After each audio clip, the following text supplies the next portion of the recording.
Hi everyone, Aaron here for Zollotech, and Apple's iPhone 15 event is less than a month away. We also have some news about iPhone 15 as well, and iOS 17 Beta 6 is expected this week also. We have that to talk about and much more in this week's Apple News Update for the week of August 14th, 2023. Now, Apple's working to remove the iTunes movie trailer app and transition it into the TV app instead. Some users are already seeing this on the Apple TV app or Apple TV itself, and Andrea on Reddit actually showed it in a new section. You can also see it under the TV app on iOS if you go to the store and then scroll down. You can watch the latest movie trailers, and you'll see this here, and many people are just seeing this show up. So it's a transition Apple made quickly. It's not showing on all Apple TVs just yet, but may already be showing for you. Let me know if it is for you in the comments below. Now, I've talked quite a bit about battery health. In fact, it's become something that's sort of trending on Twitter.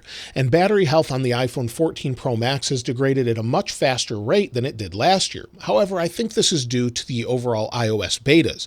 I've talked about this at length, and I won't go into too much detail as I have separate videos about that.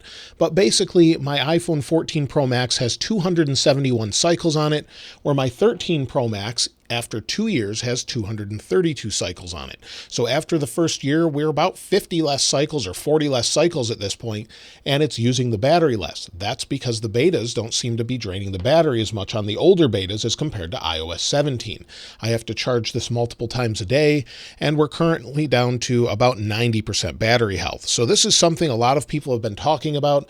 I don't necessarily think it's a problem with the battery, but the iOS updates have been a problem as far as battery. I don't think Apple's focusing on it, and they're trying to get things right. Hopefully they can resolve this in the future and slow down the overall degradation of the battery and maybe refine the software a little bit more so it's less draining on the battery. That typically seems to be what's causing the problem. This past week, GM showed the latest Cadillac Escalade EV, but it doesn't have Apple CarPlay, and that's something GM has said that they're not going to have in their upcoming vehicles. I think this is a huge mistake, and they even were asked if they could do it, and basically they said it's not that they can't technically do it, it's that they think they can offer a better experience overall. I think Apple's CarPlay would make a much better experience if they integrated that directly into the gauges and in the dash, where Apple talked about this with iOS 16. I think that's a huge mistake for them to try and do it themselves. Apple's better at interfaces. Even if they integrated with Android, it would have been better. But I think them using their own specific hardware and software is a bad idea. So far, we've only seen a couple manufacturers be able to do this successfully, such as Tesla and Rivian, and even those users really complain about not having CarPlay. So I think they should turn this around, as they have the capability, but it's just not something they're going to support. I think that's going to hurt their sales in general, but maybe I'm wrong. Maybe people will love it. Let me know what you think in the comments below. Apple recently announced that it would be working with Google to help people realize when there's trackers nearby, such as AirTags. This update is now rolling out on Android phones if you have Android 6.0 and later devices, and it actually works by detecting AirTags that could be around you. And so you can see this, and we'll show that on the Pixel Fold here. If you go into Settings, under Safety and Emergency, scroll to the bottom, and you have Unknown Tracker Alerts. If you have this enabled, it should recognize when there's an unknown AirTag nearby as well. So you could scan for them now. I'm not sure it will find them, but you could scan for them, see if it recognizes trackers nearby, and then it will notify you, just like iPhone will as well. So I think this is a good move in the right direction to have different devices recognize these. I think the battery isn't well in this particular AirTag, so I have to replace it. But either way, it's nice to have that option, and it's rolling out to Android, and iPhone should already be able to do this. If you're using WhatsApp, as many people are around the world, they're going to start rolling out passkey support very soon. It's in the latest beta on wabetainfo.com. They posted the latest updates where it will support passkey, meaning you can log in using passkey technology without using your password. I find this to be a very secure way to log in. Google allows this, Apple allows this, different stores allow this, so I can't wait to see this rolled out everywhere, where it uses an encrypted code on your device rather than having you enter a password every single time. So that feature should be rolling out very soon. And if you want to protect your phone, that's where today's sponsor comes in, CaseQ. This is the CaseQ Magic Stand case. It comes in clear, space black, and there are new clear purple and clear black cases too. It's a protective case that adds grip grip and looks great, and it also has raised bezels around the screen and camera, but also has a hidden stand built in. The stand allows for a 40 to 120 degree angle and has a magnet in the ring of the stand that supports MagSafe accessories and charging. I'll link the case in the description along with a discount code so you can try it out. Now, I also wanted to mention a couple deals this week. AirPods 3 are down to $149. You can buy them from Apple on Amazon.com, and the same is true with AirPods Pro 2. They're still $199 if you want to pick those up. iPad Air is $100 off for the base model at $499, and the MacBook Air 15-inch is down to $100 off, depending on the overall model you buy. So those actually seem to be pretty good discounts. Of course, we could see new models of AirPods soon, but I don't think we're going to see a replacement for AirPods Pro 2 soon, but we never really know. But Apple seems to have them on perpetual discount, so those will be linked in the description. Now, before we talk about the upcoming Apple event and iPhone 15, Apple released Safari Technology Preview 176. So if you're actually updating these, whether that be on macOS Ventura or macOS Sonoma, they've updated it to 176, and you can try out the latest features there. Also this week, we could see iOS 16.6.1 or maybe some version of iOS 17 RC. Typically, iOS 16.7 is expected in September at this point. That's what they do every year, where they have the last major update to iOS before the next version in September. However, we've had some bugs with iOS, so we could see a 16.6.1 very soon. The same is true with macOS, where macOS 13.5 is causing some location services permissions where they're not working within apps. So we could see a macOS 13.5.1. There's no signs of those technically, but we could see those sooner rather than later to address those issues and maybe some security updates.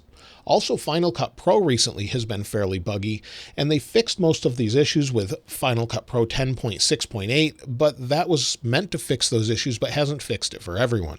So I think they still have to do an update there to resolve the additional issues. Now, as far as iOS 17, we can expect Beta 6 as soon as tomorrow. And typically now after Beta 5, we'll have weekly updates until the final release. So we could see a couple more betas, then the release candidate, and then a final release in September. Now, based on what we know with the iPhone event that's coming up very soon, Apple's iPhone 15 event is looking to be like it will be held on September 12th. If that's the case, that means that on September 12th we'll have the event. Usually the week before that is when Apple will send out the invites to different media, and then that following Friday is when we have the pre-orders go live usually for the iPhone 15. Then the following Friday, the 22nd, is when we would actually have them released to the public with the iPhone 15 models. Now, Apple could stagger these like they have in the past, where they release maybe 2 models at first and then 2 models later on. Hopefully they do this, as it makes it a little bit easier, especially if you're reviewing a bunch of phones so that you have time to use them. But other than that, we could also see iOS 17 on the 18th. Typically, that's what Apple will do. They'll release that before the iPhone, and based on that, the 18th seems very likely to have iOS 17 launch. Now, they could change this. They can change it every single year if they want, but that seems to be fairly consistent. The Monday before the iPhone launch is usually when we get that. So we could see that sometime around there. We could even see it later in the week they actually announce iPhone 15. So they could change this up, but that seems to be typical year over year. Now, as far as the iPhone 15, other than the event, it seems that we've got more images of what's coming up as far as the overall features on the device. The iPhone 15, 15 Plus, 15 Pro, and 15 Pro Max are said to utilize USB-C ports. That seems to be leaked and again confirmed by people on Twitter. This is from Fix Apple and John Apple showing the actual components for the USB-C port inside the phone itself. Now also, RNP613 recently found more code referencing new iPhone models within tvOS 17. These models show that the Pro designations would have an A17 CPU, where the non-Pro iPhone 15 and iPhone 15 Plus would utilize last year's A16 processor. Apple did that last year. It makes sense they would do that this year. Also, there were 2 unknown devices with older designations that were found in the code as well, hinting that Apple could be maybe just releasing current phones with USB-C instead of Lightning. So if they continue to sell maybe the iPhone 14 models or some variant of it, it could have that USB-C port to comply with different laws in the world, whether that be the EU or somewhere else. Now, so far as the features we know, I just wanted to run down those quickly since we've talked about those in the past.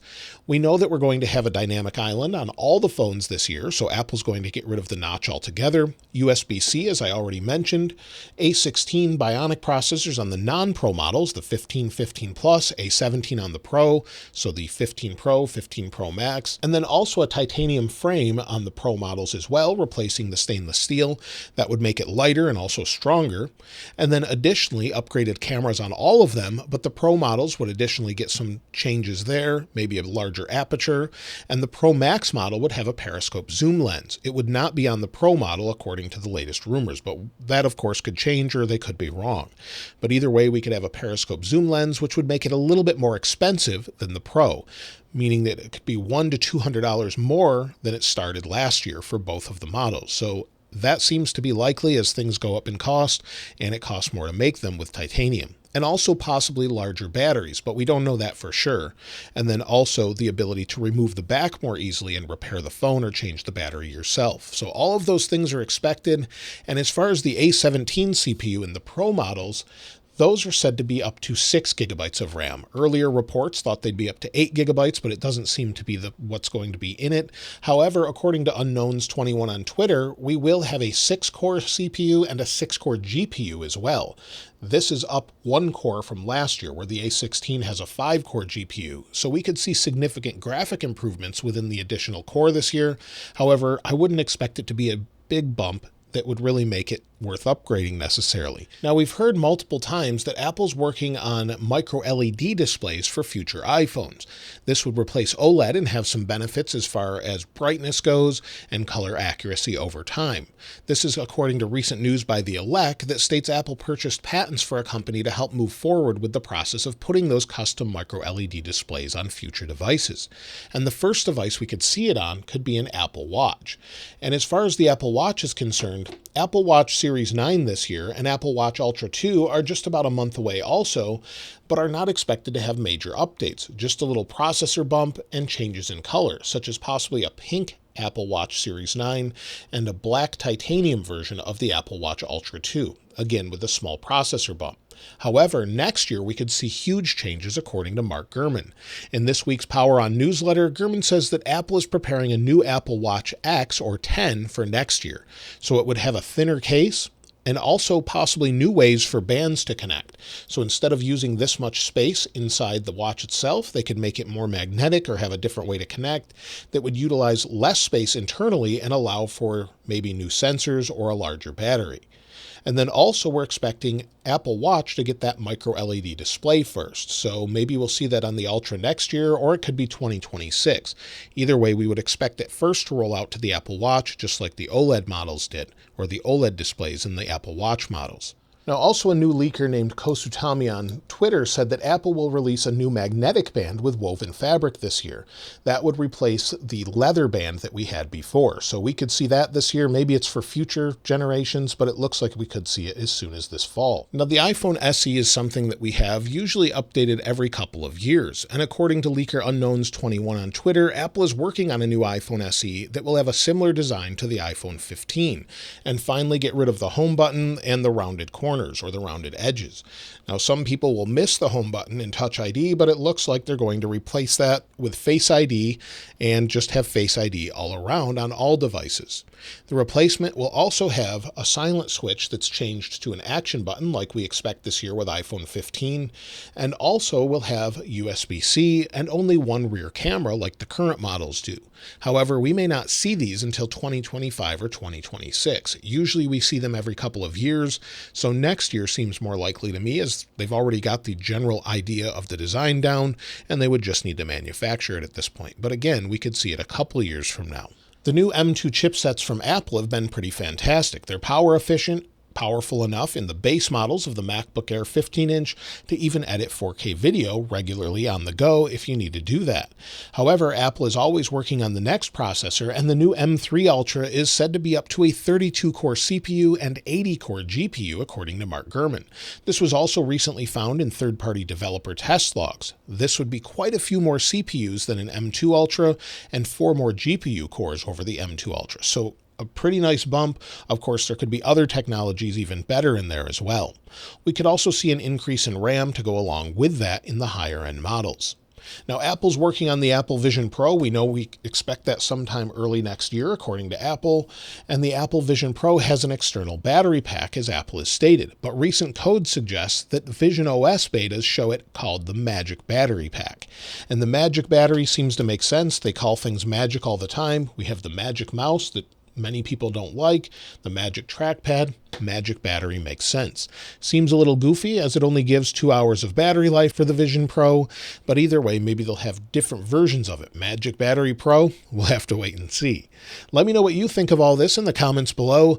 There's lots more to look forward to as far as iOS 17. Hopefully we'll see some more features and changes and refinement, and definitely hopefully better battery life this time around. Let me know what you're looking most forward to this fall in the comments below. If you'd like to get your hands on this wallpaper, I'll link it in the description like I normally do. And if you haven't subscribed already, please subscribe. And if you enjoyed the video, please give it a like. As always, thanks for watching. This is Aaron. I'll see you next time.